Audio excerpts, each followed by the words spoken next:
찬송하시겠습니다. 63장으로 찬송합니다. 63장입니다.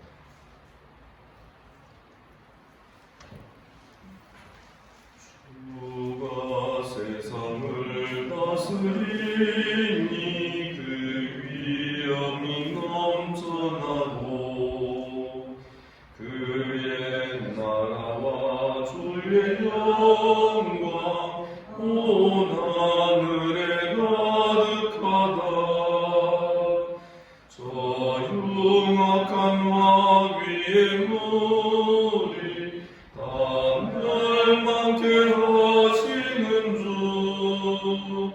이 찬양을 주께 드리니 그 영광을 받으소서.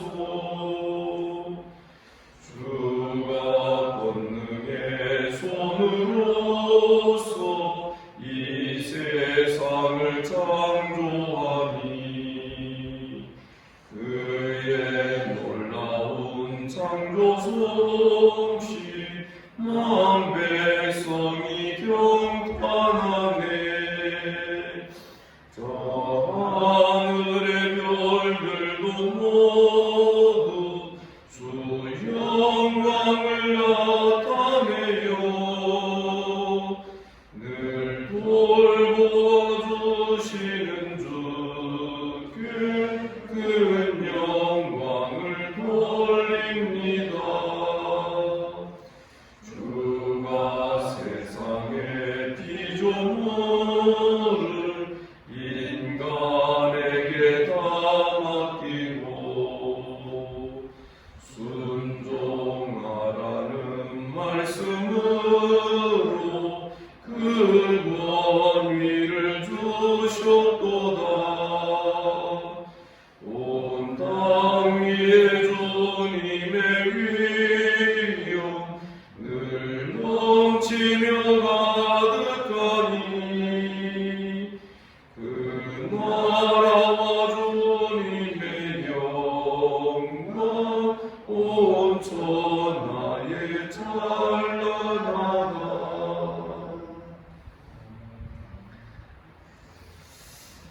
주께서 이 아침에 우리를 또 이 자리에 불러주신 줄을 믿습니다. 사도신령으로 신앙 고백 드립니다. 나는 전능하신 아버지 하나님 천지의 창조주를 믿습니다. 나는 그의 유일하신 아들 우리 주 예수 그리스도를 믿습니다. 그는 성령으로 잉태되어 동정녀 마리아에게서 나시고 본디오 빌라도에게 고난을 받아 십자가에 못 박혀 죽으시고 장사된 지 사흘 만에 죽은 자 가운데에서 다시 살아나셨으며 하늘에 오르시어 전능하신 아버지 하나님 우편에 앉아 계시다가 거기로부터 살아있는 자와 죽은 자를 심판하러 오십니다. 나는 성령을 믿으며 거룩한 공교회와 성도의 교제와 죄를 용서하는 것과 몸의 부활과 영생을 믿습니다. 아멘. 하나님 말씀 이사야 29장 1절부터 14절까지 교독하겠습니다. 29장 1절 제가 읽습니다. 슬프다 아리엘이여 아리엘이여 다윗이 진친 성읍이여 해마다 절기가 돌아오려니와 내가 아리엘을 괴롭게 하려니 그가 수상하고 회복하며 내게 알림으로 사티우니라. 내가 너를 사면으로 둘러 진을 치니 너를 빼고 대를 쌓아 너를 치리니 내가 낮아져서 땅에서 말하며 내 말소리가 자기 티끌을 떠날 것이다. 내 목소리가 신절한 자의 목소리 같이 땅에서 나며 내 말소리가 티끌을 찌푸리니 그럴지라도 내 대적의 무리는 세미한 티끌 같겠고 강포한 자의 무리는 날려가는 겨 같으리니 그 일이 순식간에 갑자기 일어날 것이라. 만군의 여호와께서 우리와 주님과 큰 소리와 소리와 폭풍과 맹렬한 불꽃으로 그들을 침략하시는데 아리엘을 치는 열방의 무리 곧 아리엘과 그 요새를 쳐서 그를 곤고하게 하는 모든 자는 꿈같이 밤에 환상같이 되니 내가 손에 먹으라고 빼면 그 복은 여전히 비고 목마른 나라 손에 맡겨질지라도 빼면 공기하며 그 속에 갈등이 있는 것 같이 시원하게 열매는 우리와 같으라. 너희는 놀라고 놀라라. 너희는 맹인이 되고 맹인이 되라. 그들의 취함이 포도주로 말미암으니 아니며 그들의 비틀거림이 독주로 말미암으니 아니니라. 내게 여호와께서 깊이 잠들면 명은 내게 보여주사 내 이름을 감기시으니 그가 선자들과 너희 제자들의 선견자를 살피셨습니다. 그러므로 모든 계시가 너희에게는 봉한 책의 말처럼 되었으니 그것을 글 아는 자에게 주며 이르기를 그대에게 청하노니 이를 읽으라면 그가 대답하기를 그것이 봉해졌으니 나는 못 읽겠노라 할 것이요. 또 그 책을 모든 자에게 주며 이르되 이를 읽으라 하면 그와 대답하기를 나는 그를 내리라 할 것입니다. 주께서 이르시되 이 백성이 입으로는 나를 가까이 하며 입술로는 나를 공경하나 그들의 마음은 내게서 멀리 떠나나니 그들이 나를 경외하며 사람의 계명으로 가르침을 받았을 뿐이라. 그러므로 내가 이 백성 중에 기이하고 그냥 기이한 일을 할수 생기는 그들 중에서 지혜자의 지혜와 거지로 명철자의 총명이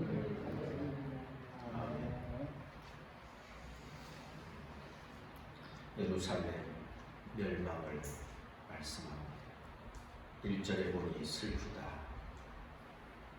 오 슬프도다. 아리엘 다윗이 진친 성읍 예루살렘을 아리엘로 또 별칭으로 그렇게 부르는 것이 있었습니다. 그 다윗이 진친 예루살렘 성읍에 해마다 절기가 돌아오겠지만 2절에 보니 내가 아리엘을 괴롭게 할 것이다. 그리고 그가 슬퍼하고 애곡하며 내게 아리엘과 같이 되리라. 내게 아리엘과 같이 되리라 하는 이 아리엘은 히브리 원어에 보면 하나님의 그 성소 앞에 번제단의 윗부분을 뜻합니다. 항상 불이 지펴져 있고 짐승들이 죽임을 당하여 제물이 거기에서 불살라지는 그 장소처럼 예루살렘이 그렇게 심판을 받게 된다는 것입니다. 3절에 보니 내가 너를 사명으로 둘러 진을 치며 너를 내어 대를 쌓아 너를 치게 될 것이다. 4절 네가 낮아져서 땅에서 말하며 내 말소리가 나직이 티끌에서 나니 땅에서부터 네 말소리가 나는 것처럼 죽은 자처럼 네가 응을응을하고 죽은 자의 목소리처럼 땅에서 네 말소리가 시끌거리며 나올 것이다. 4절에서 유다는 완전히 멸망하여 죽은 자처럼 될 것을 그렇게 묘사하고 있는 것입니다. 그러면서도 5절부터 8절에 보면 유다를 멸하였던 대적들, 유다를 멸하는 도구들도 결국은 더 심각하게 멸망을 당할 것을 말씀해 주고 있습니다. 5절 그럴지라도 내 대적의 무리는 세미한 티끌 같겠고 강포한 자의 무리는 날려가는 겨 같으리니 그 일이 순식간에 갑자기 일어납니다. 예루살렘을 멸하였던 도구로 사용됐던 바벨론이라든지 또 혹은 아수르라든지 이런 나라들이 순식간에 티끌처럼 바람에 날려가는 티끌처럼 망하게 될 겁니다. 6절 보니 만군의 여호와께서 우레와 지진 큰 소리와 회오리 바람과 폭풍과 맹렬한 불꽃으로 그들을 징벌하지. 이사야서에서 매우 자주 반복되는 이런 말씀입니다. 하나님께서 예루살렘을 멸하는 도구로 이방 나라를, 거센 나라를 사용하셨다. 그 이방 나라, 도구로 사용됐던 그 나라를 또다시 하나님께서 그들의 교만함을 징벌하시고 심판하시는 이 반복적인 문구다. 이런 말씀들이 우리에게 주는 교훈이 무엇이겠습니까? 한때는 하나님의 도구로 사용됐다 할지라도 교만하면 멸망에 이른다는 것입니다. 그러므로 사랑하는 성도 여러분, 우리는 하나님의 은혜의 보좌 앞에서 날마다 겸손을 배우기를, 겸손하기를 주님의 이름으로 축복합니다. 가장된 겸손이 아니라 입술만의 겸손이 아니라 정말 내 마음의 심령에서 겸손으로 깊이 다져지고 또 다져지는 그런 은혜가 성령 안에서 십자가로 우리에게 허락되기를 주님의 이름으로 축복합니다. 하나님께서는 교만한 나라들을 벌하십니다. 7절에 보니 아리엘을 치는 열방의 무리, 곧 아리엘과 그 요새를 쳐서 그를 곤고하게 하는 모든 자는 꿈같이 밤의 환상처럼 될 것이다. 일장 춘몽처럼 다 사라져버릴 것이다. 8절 보면 줄인 자가 꿈에 먹었을지라도 깨면 그 속은 여전히 배고프고 비어있는 거죠. 목마른 자가 꿈에 마셨을지라도 깨면 곤비하여 그 속에 여전히 갈증이 있는 거죠. 시온산을 치는 열방의 무리가 그와 똑같은 것이다. 다 대제국의 흥망성쇠가 일장춘몽처럼 다 깨면 아무것도 아닌 것처럼 지나간 꿈처럼 꿈속에 비몽사몽간에 환상처럼 보았던 것들이 이제 꿈에서 깨니까 다 그것이 순식간에 사라지는 것처럼 사람의 힘과 사람의 국위 영화와 한 나라와 제국의 그 흥망이 다 이와 같을 것이다. 하나님 그것을 우리에게 보여주신 것입니다. 사랑하는 성도 여러분, 그래서 곰곰이 생각을 해봅니다. 지금 우리가 먹고 사는 이 모든 세계가 정말 주님 다시 오실 때에는 정말 이 꿈같이 다 사라져버릴 것 아니겠습니까? 누가 꿈을 현실처럼 여기는 사람이 어디 있습니까? 결국 사라질 겁니다. 우리에게 있어서는 지금 여기가 우리의 실체의 삶이 아닙니다. 여기는 하나의 징검다리의 삶에 불과합니다. 징검다리가 뭡니까? 여기를 밟고 저쪽으로 건너갑니다. 여기는 우리의 디딤돌이고 여기는 우리가 밟고서 지나가야 돼서 저기까지 이르러야 됩니다. 저기가 진정한 우리의 실체의 삶이 될 것입니다. 꿈에 취하여 살지 말길 바랍니다. 그저 주께서 허락하신 이 기간 동안 여기서 우리는 주님을 바라보며 주님께서 약속하신 말씀이 꿈이 아니라 오히려 그 말씀이 더 실체라는 것을 우리가 기억합니다. 날마다 우리의 삶의 무게중심이 여기가 아니라 바로 하나님의 보좌, 하나님의 심판대 앞이 우리들의 삶의 무게중심을 이루어야 하는 것입니다.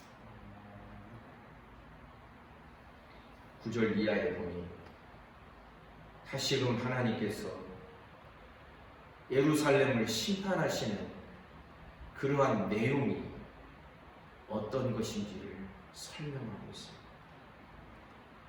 자기 백성을 진정으로 심판하실 때 칼과 창으로 심판하시기 전에 사실은 말씀으로 심판하신다는 것을 우리에게 보여줍니다.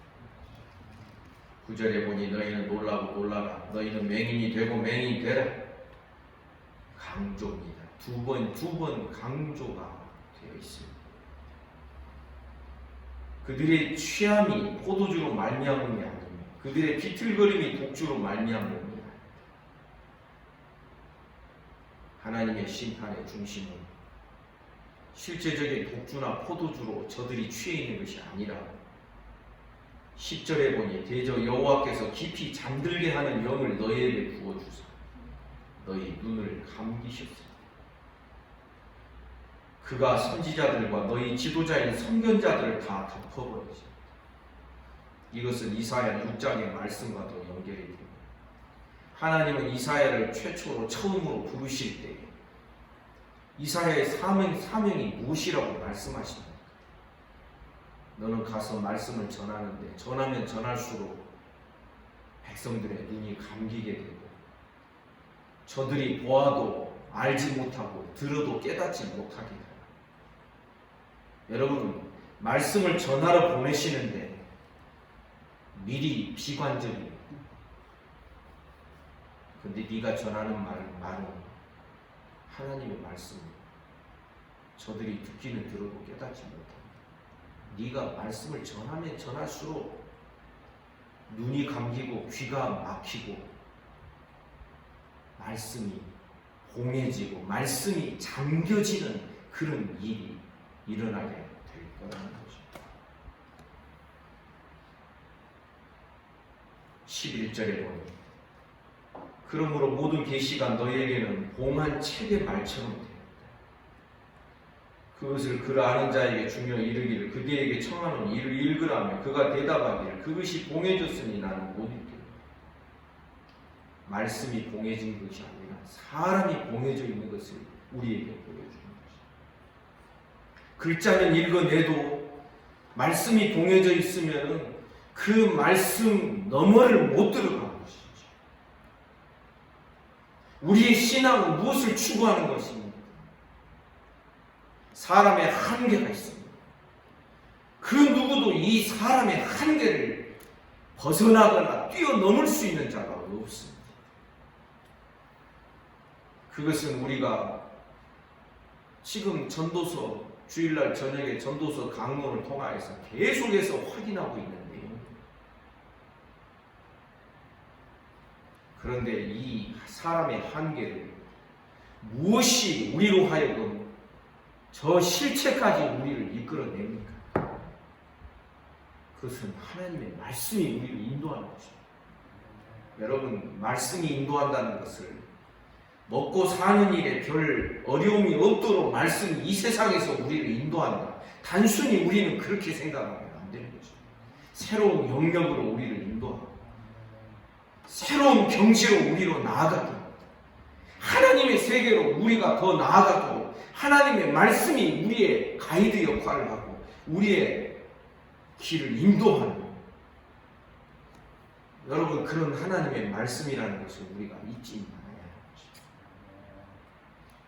그런데 이 말씀이 봉인되어 있는 사람들이 있습니다. 어떤 사람들입니까? 13절에 보니 주께서 이르시되 이 백성이 입으로는 나를 가까이 하며 입술로는 나를 경외하고 그들의 마음은 내게서 멀리 떠난다. 그들이 나를 경외하는 것은 사람의 계명으로 가르침을 받았을 뿐입니다. 저는 이 말씀이 너무 두렵습니다. 설교자가 설교하는 내용이 혹시 사람의 가르침이 됩니까? 그러면 어떻게 됩니까? 마치 어린아이에게 좋은 음식을 주고 영양분도 잘 공급하고 그리고 체하지 않도록 적당하게 조절하면서 부모는 자녀에게 그렇게 밥을 주고 더 어릴 때는 젖을 주고 우유를 주고 그러지 않겠습니까? 그런데 그 아이에게 그 몸을 상할 것을 막 먹여주고 있습니다. 부모는 그 아이를 사랑한다 하면서 막 그걸 무지하게 막 먹여주고, 안타깝게도 이런 일들이 교회 역사에서, 아니 구약의 교회 역사에서 실제로 일어났던 일인 것입니다. 며칠 전에도 여러분 아시지요? 그 가습기에 그 첨가물을 넣어 그것이 굉장히 사람 몸에도 좋고 신선한 공기도 만들어주고, 그렇게 해서 어느 회사에서 만든 외국인 기업체였죠. 다국인 기업체. 거기서 만든 가습기 첨가제를 자기 안에 좋으라고 그걸 갖다가 넣어서 했는데 이 사람이 막 사경을 헤매게 돼요. 그리고 나중에는 결국 20몇 번이나 병원에 들락달락 하다가 결국은 세상을 떠나요. 나중에 알고 보니까 그 가습기 첨가라고 때문에. 무지하면 그럴 수 있는 거 아니겠어요? 지금 와서 막 가슴을 치면서 우는 장면이 뉴스에 나오더라고요. 영적으로 말씀을, 사람의 것을 강의해서 막 줍니다. 그런데 여러분, 이러면 믿음이 제대로 만들어지겠습니까? 좀 딱딱해도, 좀 거칠어도 하나님의 말씀을, 그런 원재료 그대로를 자꾸 전하기를 좋아하고 기뻐해야 하고, 성도들도 그런 말씀을 즐거워해야 됩니다. 이런 은혜가 있기를 주님의 이름으로 축복합니다. 지금 한국교회 너무너무 요리를 많이 하고, 설교자가 요리를 너무 많이 하고 있어요. 그 단맛에 성도들이 취해 있습니다. 어떤 분이 그러더라고요. 한국교회 성도들은 영적 당뇨병에 걸려 있습니다. 달콤해야 합니다. 귀에 쏙쏙 잘 들어와야 됩니다. 그런데 어떻게 말씀이 답니까? 선지자에게 말씀이 네 입에는 쓸 것이다 라고 말씀했어요.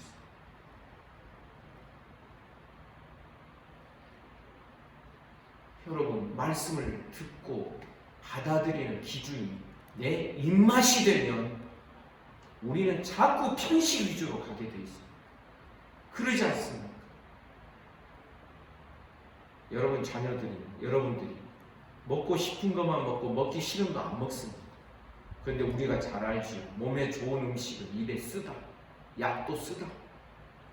그렇게 하면서 우리가 내 입맛 따라 먹지 않고 쓴 것도 즐겨 먹을 때 그 쓴 것에서 단맛이 나오는 것을 느끼면 이제 그 사람은 건강한 사람인 것이죠. 자기 입맛 따라 말씀 듣고 자기 귀맛 따라서 말씀 쫓아가고, 여러분 한국교회는 점점 더 그렇게 되어갈 것입니다. 사람의 계명으로 가르침을 받게 되면 무슨 이야기를 하고 있습니까? 하나님 공경 못합니다. 13절, 이 백성이 입으로는 나를 가까이 하고 입술로는 나를 공경하지만 마음으로 내게서 멀리 떠나 있는 그 이유가 그들이 나를 경외하며 사람의 계명으로 가르침을 받았을 뿐. 여러분, 들을 귀 있으시기를 주님의 이름으로 축복합니다. 설교자뿐만 아니라 성도들에게 경고가 되는 그런 말씀인 것이죠. 우리의 믿음은 말씀을 들으면서 나는데 아멘이죠. 그런데 그 말씀이 순수한 하나님의 말씀이 아니라 거기다가 자꾸만 사람이 요리를 하고 조미료도 치고 막 맛을 냅니다. 그것에 사람들이, 성도들이 열광합니다. 그러면 그 목회자는 착각하죠. 아, 내가 개척하면 다 따라오고 다 은혜를 받고 금방 부흥하겠구나. 착각. 착각을 하죠. 사랑하는 여러분, 우리는 말씀 따라가는 신앙 되기를 주님의 이름으로 축복합니다. 우선 달달한 말씀, 정말 은혜의 말씀입니다. 나를 세워주는 말씀입니다. 그렇게 착각하지 마십시오. 선지자의 글을 보시기 바랍니다. 어찌 이사야서가 달달합니까? 얼마나 쓰리씁니까? 얼마나 맹공격의 말씀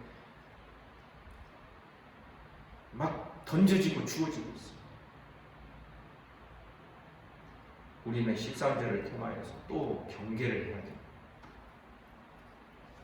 마음이 주께로부터 멀리 떠나 있는 신앙, 교회 생활을, 이 신앙 생활을, 교회 생활, 봉사하고 막 사람 만나고 재미있고, 여러분 이거 위주로 활동하고 이런 위주로 신앙을 배우면 하나님을 경외하는 법을 못 배웁니다. 사람은 참 묘하게도요, 첫 신앙이 중요하다고 처음에 신앙을 오순절파 주의로 배우잖아요. 평생 그것을 벗어나기가 어렵습니다. 처음 신앙을 교회에서 막 친교하고 어디 놀러가고 이런 위주로 배우잖아요. 그러면 이 기질이 평생 벗어지지 않습니다. 그만큼 교회 생활하면서 자기 중심적인 것이 단단하게 형성되기 때문에 그런 것입니다. 우리는 말씀으로 신앙을 배우는 자들 되기를 주님의 이름으로 축복합니다. 지금도 늦지 않았다고 생각합니다. 철저하게 말씀으로 신앙을 배워가야 됩니다. 말씀이 그러하며, 말씀이 그렇다는데 내 마음이 동의가 안 되는 것들이 있습니다. 그러면 내 마음도 그렇다라고 동의가 될 때까지 그 말씀을 파고드는 거죠. 그 말씀이 하얗다고 하는데 내 마음속에는 하얀 것에 뭐 동의가 잘 안 됩니다. 그러면 어떡합니까? 동의가 될 때까지 그 말씀을 파고들어요. 이 말씀이 생명이기 때문인 줄 믿습니다. 말씀 중심으로 십자가 붙들며 성령 인도하신 따라 나아가게 됩니다. 우리들의 잡스러운 것들이 싹싹 다 베어지고 잘라집니다. 요한복음 15장에 보면 열매 맺는 가지는 그 가지를 농부 되시는 아버지께서 깨끗하게 하신다. 깨끗하게 한다는 게 무슨 뜻인 줄 아십니까? 그 가지를 막 닦아주는 겁니까? 아니에요. 열매 잘 맺도록 불필요한 것들을 잘라주는 거예요. 잘라주는 거예요. 전지하는 거죠. 하나님의 말씀은 우리를 싹싹 베어내야 됩니다. 육적인 모든 것들. 그러니까 그 말씀이 내게 봉인되어 있는 말씀이 아닌 것이죠.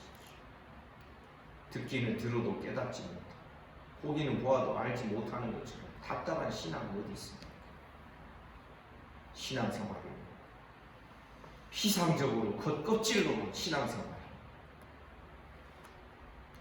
이런 말씀 또 기억하며 성도들에게 말씀드리기 쉽습니다. 그죠? 뭐 교회 생활 이 정도 했으니까 성도들 막 재미있고 착하잖아요, 성도들. 그래서 늘 좋은 이야기 듣고, 그 다음에 어느 정도 되니까 직분자도 되고, 근데 직분이 안 되니까 속상하고, 뭐 이런 정도로 신앙생활을 해서 우리는 여전히 하나님의 성전의 번제단을 넘어가지 못하고 번제단 이전에 저 마당에서만 깔짝깔짝 서성이다가 많이, 이런 자가 되어서 우리가 어떻게 하나님을 경외하는 법을 배울 수 있겠습니까? 하나님 경외하지 않고 하나님 무서운 줄 모르고 말을 막 함부로 합니다. 그러면 우리가 어떻게 하나님 백성이라고 말할 수 있겠습니까? 하나님은 14절에서 이렇게 말씀합니다. 그러므로 내가 이 백성 중에 기이한 일, 꼭 기이하고 가장 기이한 일을 다시 행할 것이다. 그들 중에서 지혜가 없어지고 명철자의 총명이 가려집니다. 예루살렘 아리엘을 심판하시는데 대적들의 심판 이전에 더 근본적인 심판이 이런 방식으로 이루어질 거라. 사람이 어두워지게 하겠다. 총명도 다 가려지고 지혜도 없어지고 명철도 없어지고 하나님의 말씀이 다 공인되어 있는 것처럼 듣기는 들어도 깨닫지 못하고 읽어도 그것이 무슨 내용인지를 모르고 어떤 사람 그렇게 말하지. 들어도 나는 교회 나가면 다 잊어버려. 그러면 또 위로하지. 그러면서 또 듣는 게 있는 거야. 콩나물 봐. 물 다 빠지잖아. 그래도 잘하잖아. 위로합니다. 아닙니다. 말씀이 내 마음의 생각에 머물러 있어요. 우리의 모든 신앙의 중심 좌소는 우리의 마음과 마음에 있는 생각입니다. 성령은 우리의 마음에 거주하고 계십니다. 이 마음에 잡스러운 것이 들어있고 이 마음에 하나님이 들어있지 아니하며 성령께서 역사하시는 것이 우리의 영 속에 함께 경험되지 아니하며 여러분 우리는 늘 다 쏟아버릴 수밖에 없는 자들이라는 것을 기억해야 합니다. 오늘 본문을 통하여서 두 가지 기도 제목을 가지고 기도했으면 좋겠습니다. 첫째가 또 여전히 반복됩니다. 교만하지 맙시다. 겸손합시다. 교만한 자들을 하나님이 멸하십니다.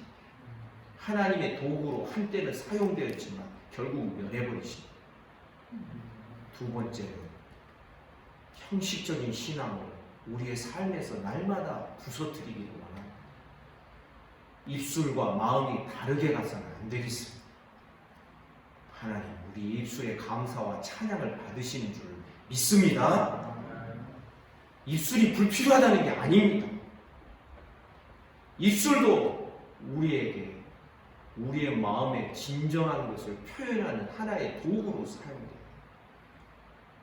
이 백성이 입술로는 나를 존경하는 마음은 내게서 멀도 다했지. 그러나 우리는 마음까지도 여러분 마음이 동원된 입술은 얼마나 아름다운지 우리 이런 참 고백과 참 신앙으로 나아가는 우리 모두가 되기를 주님의 이름으로 축복합니다. 기도하겠습니다.